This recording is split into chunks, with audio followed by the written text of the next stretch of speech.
Então, agora nós vamos no módulo de introdução falarmos sobre a importância, as características e os usos de ORCID. O que é ORCID? ORCID é uma sigla.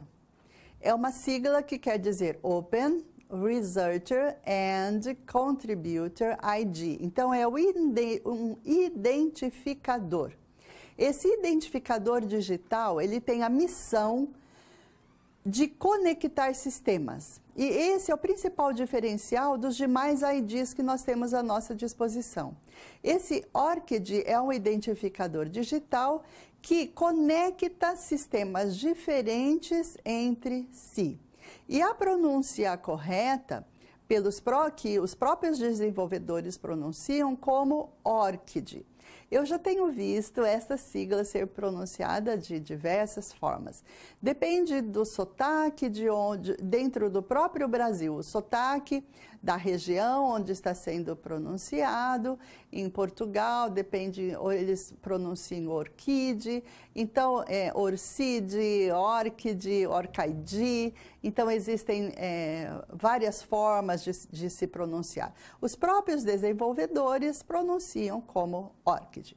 E a primeira pergunta que sempre são feitas para as pessoas: por que eu preciso de mais um ID? Eu já tenho Research ID, eu tenho Scopus ID, já tenho Scholar ID, por que eu preciso também de ORCID? Então, durante essa apresentação, nessa aula, você vai descobrir a importância desse identificador digital e você vai ver realmente que é muito importante para o pesquisador para que ele tenha este identificador digital.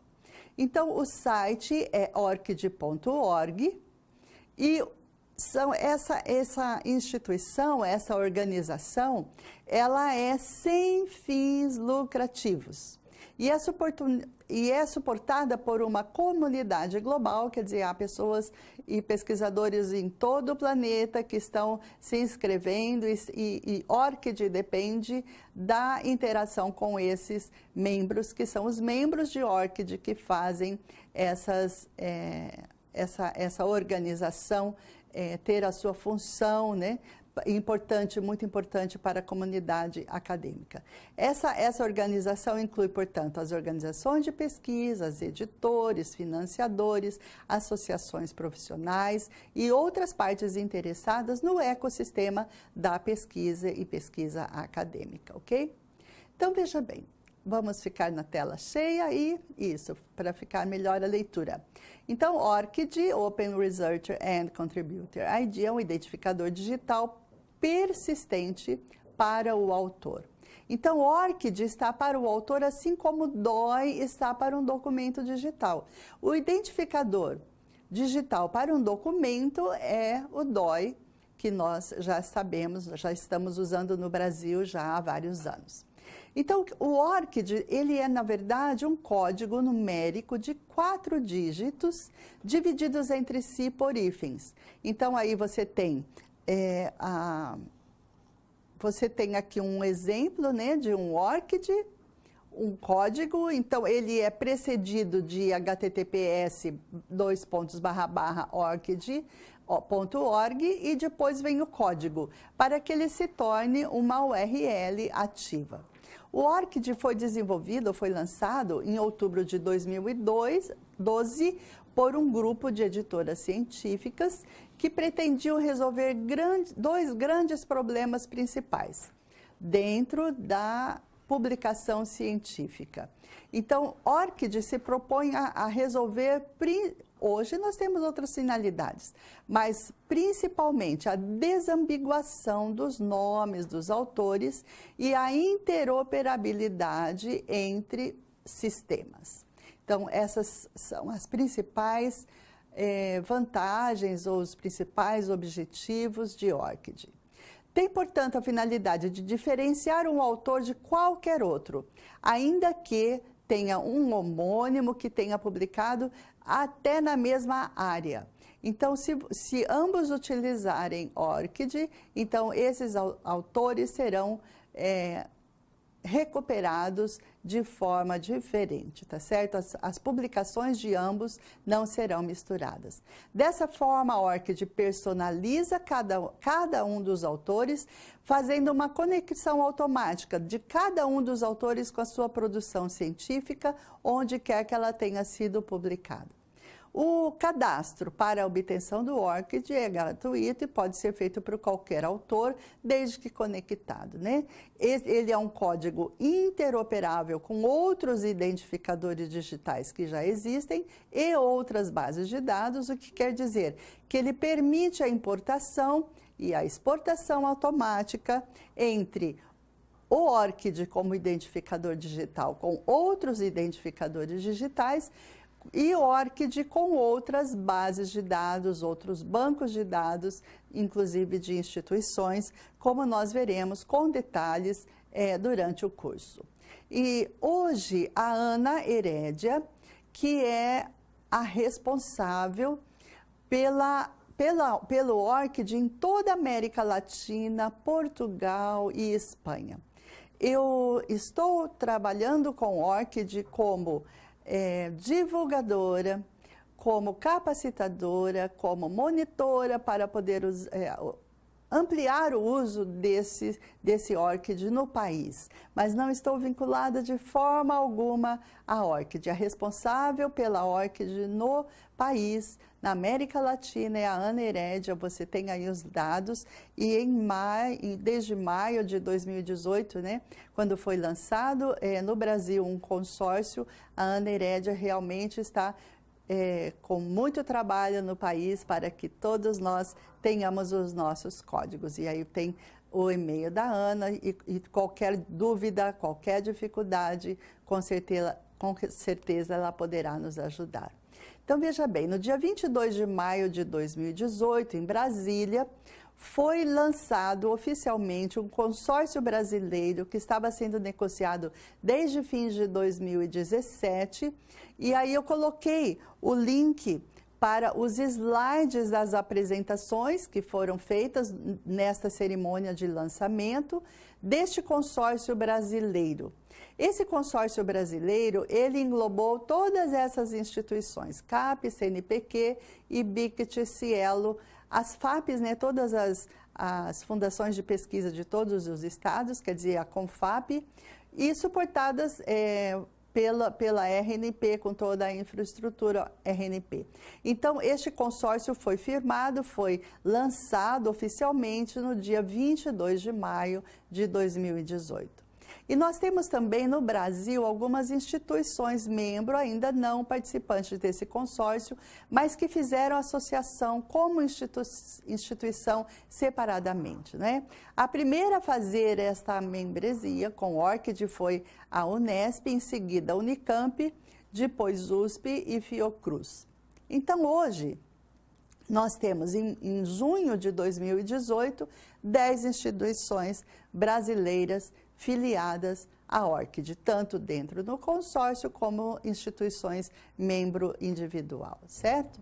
Então, agora na tela cheia, nós sabemos, né, que os critérios Cielo Brasil, divulgados em janeiro de 2018, incluem algumas informações assim bastante importantes.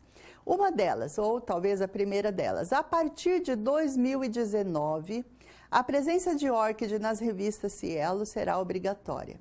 Então, desde que Cielo obrigue os seus autores dentro das suas revistas a terem ORCID para publicarem na coleção Cielo, só isso já nos leva a pensar o que é que tem ORCID de tão importante assim para que os autores não consigam publicar numa revista Cielo se não tiverem ORCID, ok? Então, durante o curso, vocês vão entender os porquês de todas essas coisas.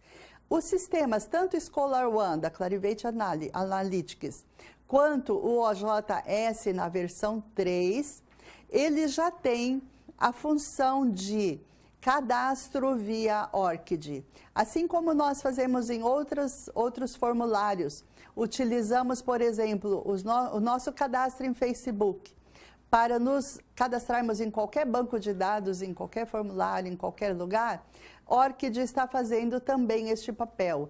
Ele com a nossa filiação à ORCID, então, tanto nas revistas que são publicadas em Scholar One, como revistas que são publicadas utilizando a versão 3 do sistema OJS, já tem esta funcionalidade de se cadastrar e se conectar a essas revistas utilizando o ORCID. E nós temos aqui o PDF, colocamos aqui na barra o link para este critério, né, Cielo Brasil, que vai estar vigorando a partir de 2019.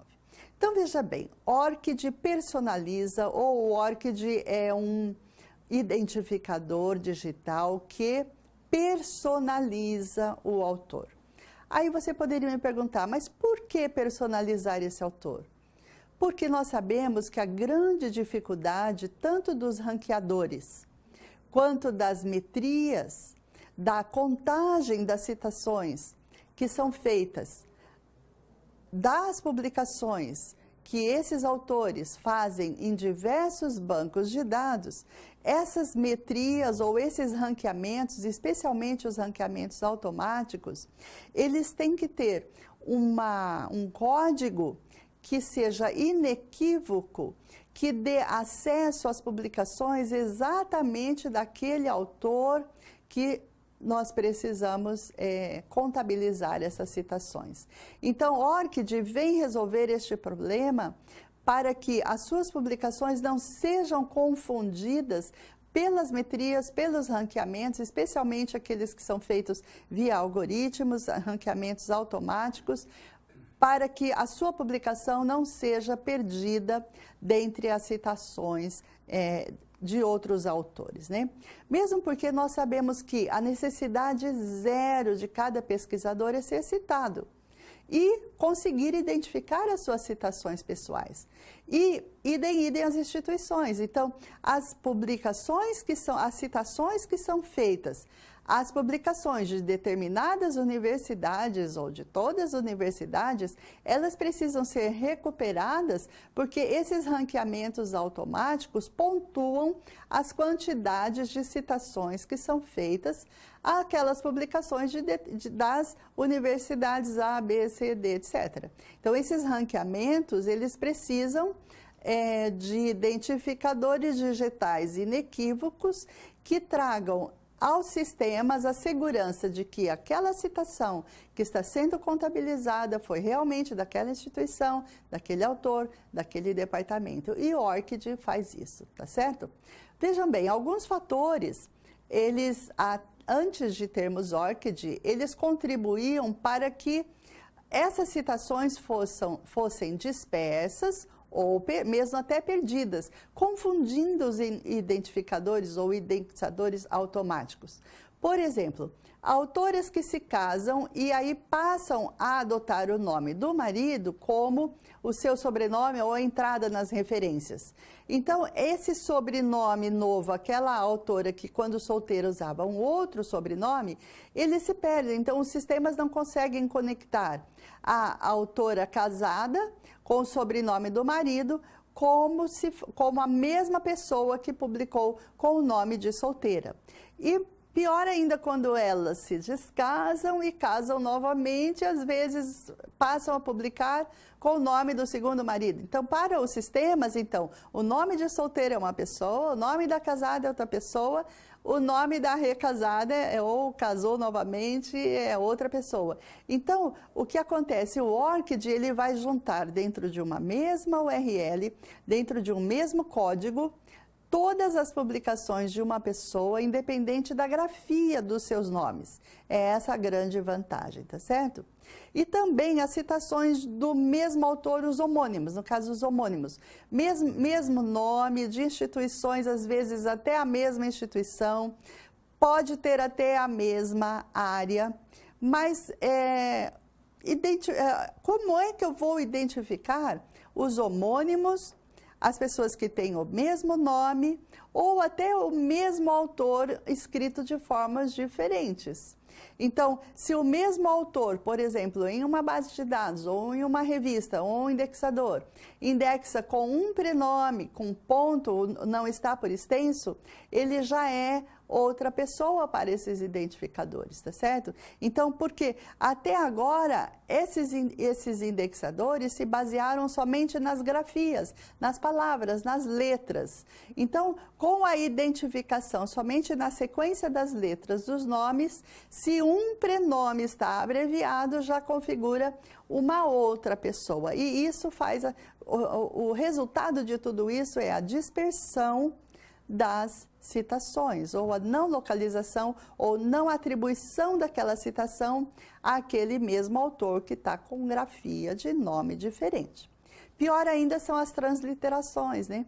Os nomes transliterados é um complicador para esses indexadores.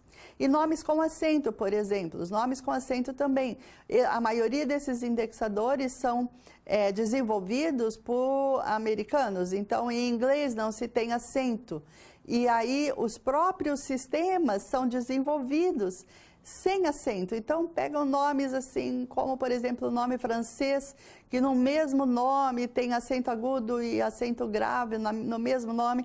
Então, há complicadores também para a atribuição ou para a recuperação dessas citações, desses autores com esses tipos de nomes. Então, o ORCID ele vem resolver uma série de problemas, eu coloquei aqui alguns deles. Você já tentou fazer uma lista de como é o que o seu nome já foi citado ou indexado? Já tentou fazer isso? Eu já tentei fazer isso e a lista foi enorme, só coloquei aqui algumas possibilidades. Por exemplo, em alguns lugares eu estou assim, Soares, tudo letra maiúscula, vírgula, S.B.C. Isso aqui é uma pessoa.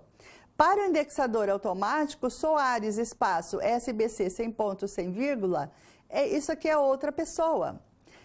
Soares, vírgula, Sueli de Brito Clemente, quer dizer, o meu nome completo na ordem direta é um registro. O meu nome completo na ordem direta é outro. Em uma base de dados eu fui indexada como de Brito. Quer dizer, existem várias formas de citarem a minha produção ou de indexarem a minha produção e o ORCID vem corrigir este problema das grafias até dos nomes do mesmo autor. Já não estou nem pensando nos homônimos, mas os nossos próprios nomes têm grafias diferentes e, de acordo com essas grafias, os indexadores fazem aquele ranqueamento automático. Então, haja algoritmo para pegar todas as formas que todas as bases ou todas as revistas indexam de acordo com as suas regras. Porque, veja bem, a Web of Science, por exemplo, ela tem uma regra para indexar esses autores ou para colocar os nomes dos autores, que é essa aqui. Há outras bases de dados que elas usam vírgula, ponto, ponto. Então, cada base tem a sua regra e indexa esses autores de acordo com a sua regra. Então, o que nos faltava? Um indexador que fosse independente de todas essas regras, de todas essas bases de dados. Na verdade, eu tenho uma proposta que eu tenho falado sobre ela em todas as palestras que eu tenho feito.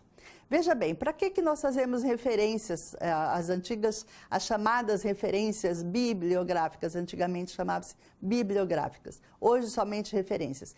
Por que é que um autor, no fim do seu trabalho, tem que colocar as referências? Para indicar as fontes que ele utilizou e que ele citou, que foram importantes para o desenvolvimento deste seu trabalho, deste seu artigo. Então, veja bem, se as principais finalidades das referências são, primeiro, indicar ao leitor a fonte da citação, para acesso rápido e imediato, de preferência ao texto completo daquela fonte. Se as referências servem para fornecer elementos para citação e indexação automática, e se as referências servem para eliminar problemas de homônimos e diversidade de entradas e grafias diferentes de nomes para o mesmo autor, então por que não utilizarmos, talvez seja essa uma forma que nós estamos caminhando para ela, por exemplo, identificarmos nas referências, nas citações, lá na citação 1, 2, 3, na ordem sequencial. Nas referências, a referência 1, ORCID do autor 1, ORCID do autor 2, ORCID do autor 3 e assim por diante, e depois o DOI do documento digital, o DOI da publicação. Com ORCIDs e com DOI, nós teremos nas referências todos os elementos que, tanto para as referências em si, como os indexadores precisam. Tudo que eles precisam dos autores estão no ORCID. Tudo que eles precisam do documento digital estão no DOI. Então, desta forma, com esses dois identificadores digitais de autores e dos documentos com DOI, então está resolvido todo o problema que as referências se propõem a resolver, seja qual a norma for, Vancouver, APA, ABNT, etc. e tal. E ORCID tem uma forma, uma grafia muito legal para que se coloque nas publicações, e durante o curso vocês vão ver de onde você pode tirar o seu ORCID para fazer essa indicação nas suas próprias referências, ok? Então, reforçando, ORCID serve, na verdade, para quê? Para promover a desambiguação dos nomes dos autores e para promover a interoperabilidade entre os sistemas, para que as publicações deste mesmo autor possam trafegar entre ORCID e outros identificadores digitais e entre ORCID e bases, tanto daqui para lá como de lá para cá. Tanto faz eu alimentar aqui, ORCID, de lá mandar para outro identificador, como tudo aquilo que eu tenho em outro identificador eu posso trazer automaticamente para ORCID. Então, no nosso curso, nós vamos ver na prática como é que se faz isso, ok?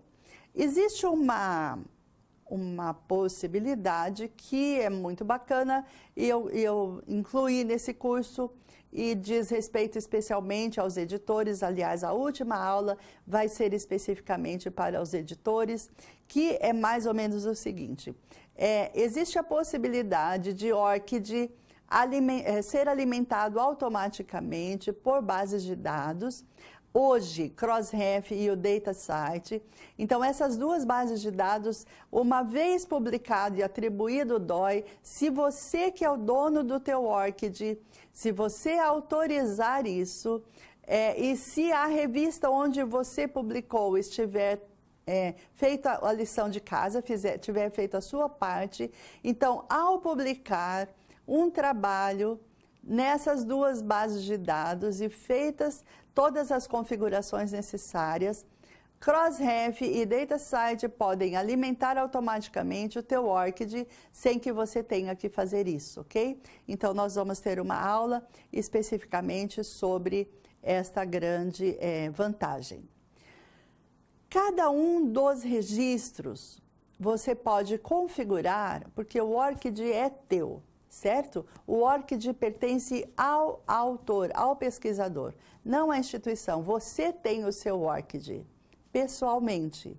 Ele é um identificador digital para personalizar o autor, o pesquisador.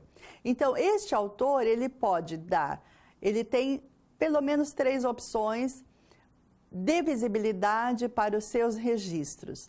Então, ao configurar, nós vamos mostrar isso em uma aula mais para frente, você pode deixar por padrão qual é a opção de visibilidade que você vai dar aos seus registros.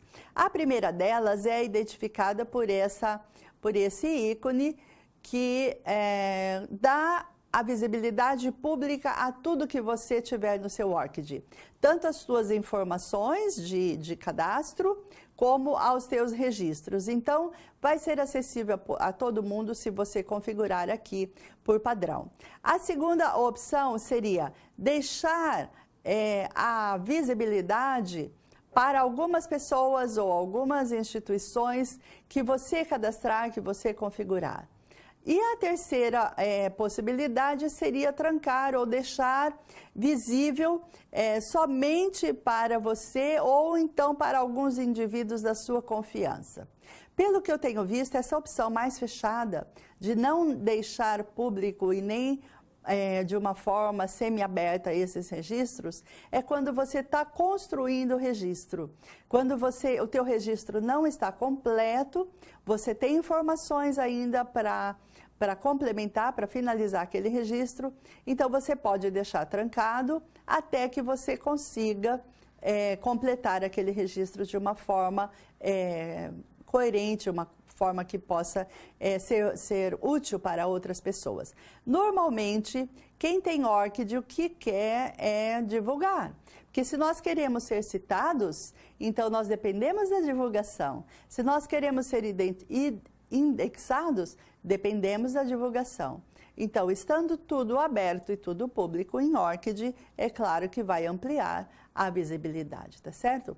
ORCID tem uma política de privacidade, que, em resumo, é o que eu acabei de dizer, né? Eu gostaria só de dizer que você pode marcar uma organização que seja confiável no teu ORCID, e marcando como organização confiável, essa organização pode, além de visualizar, ela pode editar e depositar no teu ORCID dados específicos.